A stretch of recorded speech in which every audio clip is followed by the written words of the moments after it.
नमस्कार विद्यार्थियों। इतिहास की इस विशेष ऑनलाइन कक्षा में आपका फिर से स्वागत और अभिनंदन।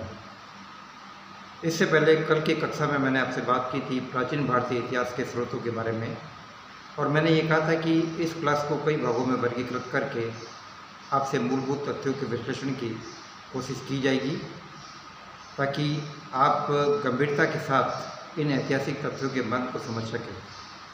जैसा कि हम बात कर रहे थे प्राचीन भारतीय इतिहास के अध्ययन के स्रोतों की, और स्रोतों की विविध श्रेणियों में से कल मैंने आपसे बात की थी साहित्यिक स्रोतों में से, और उनमें से मैंने आपसे वैदिक धर्म, बौद्ध धर्म और जैन धर्म से संबंधित ऐतिहासिक स्रोतों का विवेचन किया था। आज उसी क्रम को आगे बढ़ाते हुए मैं आपसे बात करूंगा साहित्यिक स्रोतों की दूसरी श्रेणी, जो कि कहलाती है धर्मनिरपेक्ष स्रोत, और जिसके अंतर्गत हम विदेशी यात्रियों के विवरणार्थ को भी शामिल करते हैं। विद्यार्थियों, मैं आपको यह स्पष्ट कर देना चाहता हूँ कि ये वे स्रोत हैं जो सामान्य घटनाक्रम और सामान्य बातों को समाहित करते हुए लिखे गए, जिसमें राजधर्म, नीति, प्रशासन, आर्थिक तंत्र, न्याय प्रणाली, कृषि व्यवस्था, बाजार, समाज, इससे जुड़े हुए विविध पहलुओं को समाहित किया गया। इस प्रकार के विवेचन करते समय इतिहासकार का दृष्टिकोण किसी धार्मिक तथ्य से अभिप्रेरित और या अनुप्रेरित नहीं था, बल्कि वो सामान्य तथ्यों का विश्लेषण करना चाहता है। विदेशी यात्री जो हिंदुस्तान में आए और उन्होंने अपनी आंखों से जो कुछ देखा, उसका विवेचन अपने ग्रंथों में किया। यद्यपि विदेशी यात्रियों के विवरण भारतीय इतिहास को जानने की दृष्टि से काफ़ी महत्वपूर्ण है, लेकिन मैं ये स्पष्ट करना चाहूँगा कि इसके बावजूद उन तथ्यों को काफ़ी गहराई के साथ समझने की ज़रूरत है, क्योंकि वे अपने पूर्वाग्रह और पूर्व धारणाओं से अभिप्रेरित थे। तो ऐसी स्थिति में जब तक इन चीज़ों को नहीं समझा जाएगा, तब तक हम ऐतिहासिक तथ्यों की वास्तविकता को गहराई के साथ नहीं समझ सकते। जैसा कि वही बात प्रोफेसर E.H. कार्ड ने अपनी पुस्तक व्हाट इज हिस्ट्री, इतिहास क्या है, उसमें स्पष्ट रूप से लिखा है कि ऐतिहासिक तथ्य गूंगे और बहरे होते हैं, और यह इतिहासकार होता है जो उन तथ्यों को बुलवाता है। तो अभी वो उसको कैसे बुलवाएगा, ये उसका व्यक्तिगत दृष्टिकोण है। तो हमें एक इतिहास के स्कॉलर होने के नाते, शोधार्थी होने के नाते और विद्यार्थी होने के नाते काफ़ी गहराई से उसके व्यक्तिगत दृष्टिकोण को समझने की ज़रूरत है। अगर हमने उसके व्यक्तिगत दृष्टिकोण और पूर्वाग्रह को भली भांति समझ लिया, तो हम तथ्यों का काफ़ी गहराई के साथ विश्लेषण कर सकेंगे। धर्मनिरपेक्ष स्रोतों की हम बात करते हैं तो हमारे सामने काफ़ी स्रोत उपलब्ध है, जैसे कि कौटिल्य का अर्थशास्त्र। कौटिल्य का अर्थशास्त्र चंद्रगुप्त मौर्य के समय के राजनीतिक, प्रशासन, समाज आदि का विवरण करता है। कहने को तो इसका नाम अर्थशास्त्र है, लेकिन यह एक इस प्रकार का ग्रंथ है जो कि समाज और राजतंत्र से जुड़े हुए विविध तथ्य और विशेष रूप से राज्य के प्रशासन को किस प्रकार से संचालित किया जाए, इस बारे में कौटिल्य का अर्थशास्त्र जानकारी देता है। चंद्रगुप्त मौर्य के बारे में जानकारी देने वाला एक अन्य महत्वपूर्ण ग्रंथ है इंडिका। इंडिका जो चंद्रगुप्त मौर्य के समय में सेल्यूकस के राजदूत मेगस्थनीज के द्वारा चंद्रगुप्त मौर्य के दरबार में रहते हुए लिखी गई। इंडिका प्राचीन भारतीय इतिहास को और विशेष रूप से मौर्य इतिहास को जानने की दृष्टि से काफ़ी महत्वपूर्ण ग्रंथ है। इंडिका में पाटलिपुत्र नगर के नगर विन्यास योजना का वर्णन किया गया, और ये बताया गया कि किस प्रकार से नगर चारों तरफ से एक लकड़ी की चारदीवारी से घिरा हुआ था, जिसमें 64 दरवाजे थे और 576 बुर्ज थे। मेगस्थनीज अपने विवरण में ये उल्लेख करता है कि मौर्यकालीन समाज 7 भागों में विभाजित था। इसके साथ साथ वो एग्रोनोमी और एरिस्ट्रोनोमी नाम के 2 अधिकारियों का उल्लेख करता है। मेगस्थनीज का विवरण मौर्यकालीन व्यवस्था को जानने की दृष्टि से काफ़ी उपयोगी है। इसके बाद डाइमकस है, डाइमकीजे, इन सब के विवरण बड़े पैमाने पर मिलते हैं। यदि हम प्राचीन भारतीय इतिहास के संदर्भ में धर्मनिरपेक्ष स्रोतों की अगर विवेचना करें, और अगर हम ये कहें कि कौन सा ऐसा ग्रंथ है तो सही मायने में वैज्ञानिक इतिहास की संकल्पना पर खरा उतरता है, तो इस संदर्भ में हमारा ये कहना होगा कि 1149 ईस्वी में इतिहासकार कलहण, जो कश्मीर से संबंधित था और उसके द्वारा कश्मीर के इतिहास पर जानकारी देते हुए एक ग्रंथ लिखा गया जो राज तरंगिणी के नाम से जाना जाता है। राज तरंगिणी एक ऐसा ग्रंथ है जिसे सही मायने में वैज्ञानिक इतिहास और संकल्पना पर काफ़ी खरा उतरने वाला ग्रंथ कहा जा सकता है, और जिसके अंदर लेखक ये कहता है कि एक सच्चा इतिहासकार, एक सच्चे कवि का मकसद है कि राग द्वेष, लोभ लालच आदि व्यक्तिगत भावनाओं से ऊपर उठकर सही मायने में वह ऐतिहासिक तथ्यों का चित्रण करे। इसके अलावा संध्याकर नंदी द्वारा लिखित रामचरित्र, जो रामपाल के इतिहास के बारे में जानकारी देता है, बाण भट्ट द्वारा रचित हर्षचरित्र, जो हर्षवर्धन के समय के बारे में जानकारी देता है, विशाख दत्त का मुद्रा राक्षस, ये इस प्रकार के अपनी कैटेगरी के काफ़ी महत्वपूर्ण ग्रंथ थे जो प्राचीन भारतीय इतिहास को समझने के लिए काफ़ी उपयोगी है। वाकपति राज द्वारा लिखित गौरव, इस प्रकार के अपने आप के बेहतरीन ग्रंथों की श्रेणी के अंतर्गत हम इनको शामिल कर सकते हैं। यह एक विस्तृत सूची है।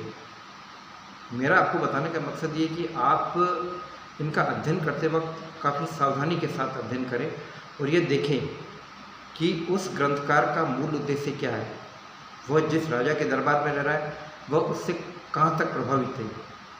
स्वाभाविक है कि यदि उसको राजकीय आश्रय मिला हुआ है तो काफ़ी हद तक संभावना है कि राजा की प्रशंसा का अतिरेक उसके ग्रंथ में देखने को मिलेगा। जैसे कि हम इस कैटेगरी के ग्रंथों में स्पष्ट रूप से बात कर सकते हैं, पृथ्वीराज चौहान के बारे में जानकारी देने वाला ग्रंथ पृथ्वीराज रासो, जो कि उसके दरबारी लेखक चंद्र बरदाई द्वारा लिखा गया था, जो कि चंद्र बरदाई पृथ्वीराज का दरबारी कवि था।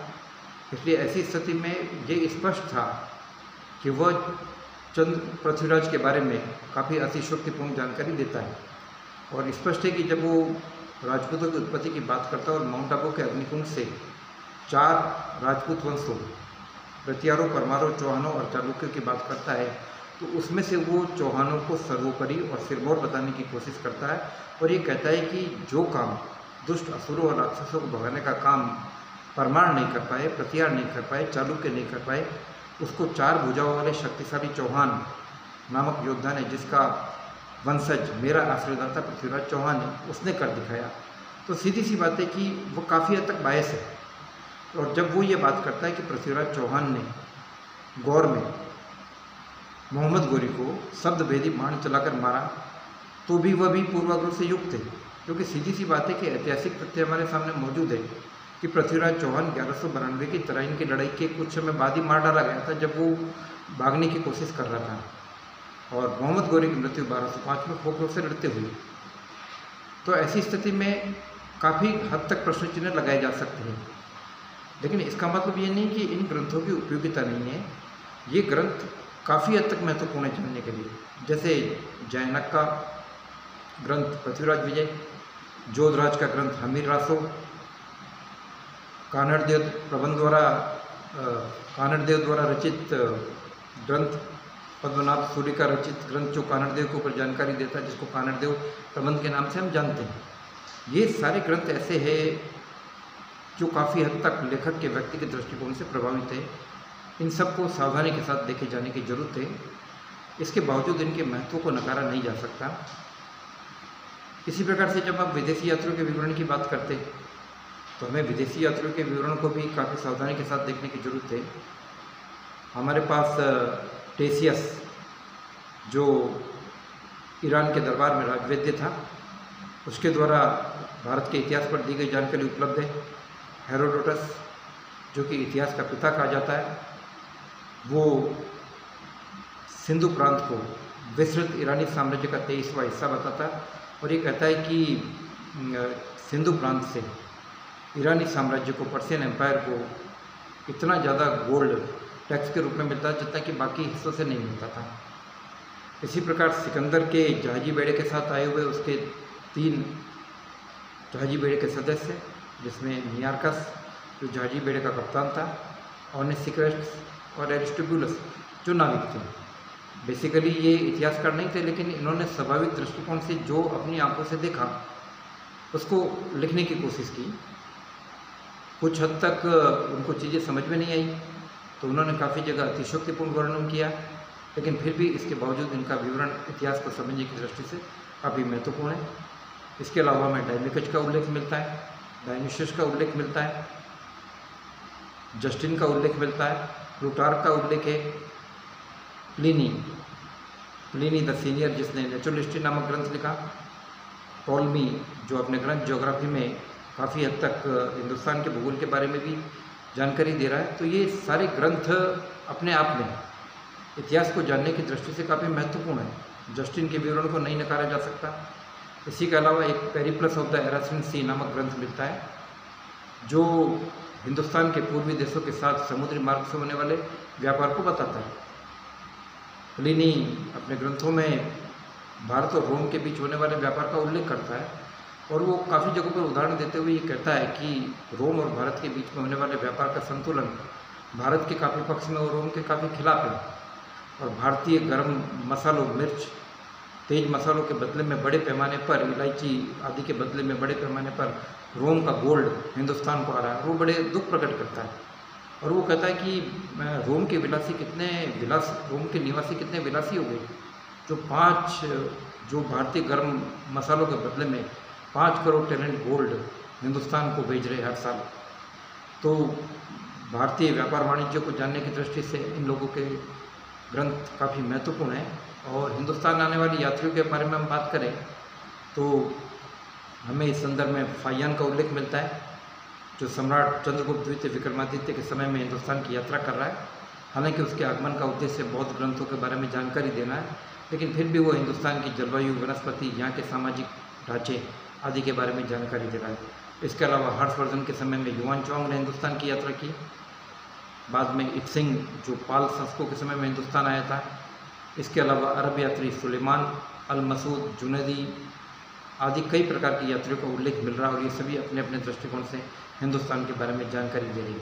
हिंदुस्तान आने वाले मुस्लिम यात्रियों में अल बरूनी का नाम काफ़ी महत्वपूर्ण है, जिसने तवारीख हिंद नाम का एक महत्वपूर्ण ग्रंथ लिखा और ये ग्रंथ हिंदुस्तान के निवासियों के धार्मिक स्तर, उनके ज्ञान विज्ञान के बारे में जानकारी दे रहा है। और वो ये भी कह रहा है कि प्राचीन हिंदुस्तान के निवासी कितने सहनशील और कितने उदार थे और अब इनके जो वंशज है वो काफ़ी संकीर्ण है। वो इस चीज़ को मानने को तैयार नहीं कि ज्ञान कहीं से भी मिले प्राप्त किया जाना चाहिए। और वाकई काफ़ी हद तक अल बरूनी का विश्लेषण सटीक है। और हमें इस संदर्भ में वरामीर की व्रत संहिता का कथन याद आ जाता है। वरामीर अपनी व्रत संहिता में लिखता है यूनानियों के बारे में। वो कहता है कि यद्यपि यवन मलेच्छ है लेकिन हमारे महान ज्योतिष ज्ञान के कारण वो हमारे लिए देवताओं जैसे पूजनीय है। कितनी बड़ी सोच थी उस व्यक्ति की जो ये बात करता है कि ज्ञान कहीं से भी आए उसको ग्रहण किया जाना चाहिए, समझा जाना चाहिए। ज्ञान देने वाला कौन है ये महत्वपूर्ण नहीं है, बल्कि ज्ञान किस श्रेणी का ज्ञान है ये महत्वपूर्ण है। जब सूर्य की किरणें प्रकाश देने में भेदभाव नहीं करती है तो ज्ञान लेने में किसी प्रकार का भेदभाव नहीं किया जाना चाहिए। तो इस प्रकार की सोच गुप्तकालीन लोगों की थी, इससे पहले के लोगों की थी, जो अल बरूनी के समय तक आते आते करीबन 11वीं सदी में आते आते काफ़ी सोच संकीर्ण हो गई। तो इस प्रकार की बातों का उल्लेख भी अल बरूनी कर रहा है। तो ये सारे विवरण, विदेशी यात्रियों के विवरण और धर्मनिरपेक्ष दृष्टिकोण से लिखे गए विवरण प्राचीन भारतीय इतिहास को समझने की दृष्टि से काफ़ी महत्वपूर्ण है। तो विद्यार्थियों, आज की कक्षा में मैंने आपसे बात की विदेशी यात्रियों के विवरण और उन ग्रंथों के बारे में जो धर्मनिरपेक्ष दृष्टिकोण से लिखे गए। कल मैं आपसे बात करूंगा प्राचीन भारतीय इतिहास को समझने की दृष्टि से काफ़ी अत्यंत महत्वपूर्ण पुरातात्विक स्रोतों के बारे में, जिनमें आपसे बात किया जाएगा अभिलेखों के बारे में, चट्टानी शिलालेखों के बारे में, स्तंभ अभिलेखों के बारे में, सिक्कों के बारे में, मूर्तियों के बारे में। तब तक आप इन बातों को समझिए, अध्ययन कीजिए। और यदि आपको कोई भी शंका, कोई भी दिक्कत है तो मैं आपसे फिर कहता हूँ कि मेरे व्हाट्सएप नंबर 9928482295 पर आप संपर्क कर सकते हैं। जय हिंद, जय भारत।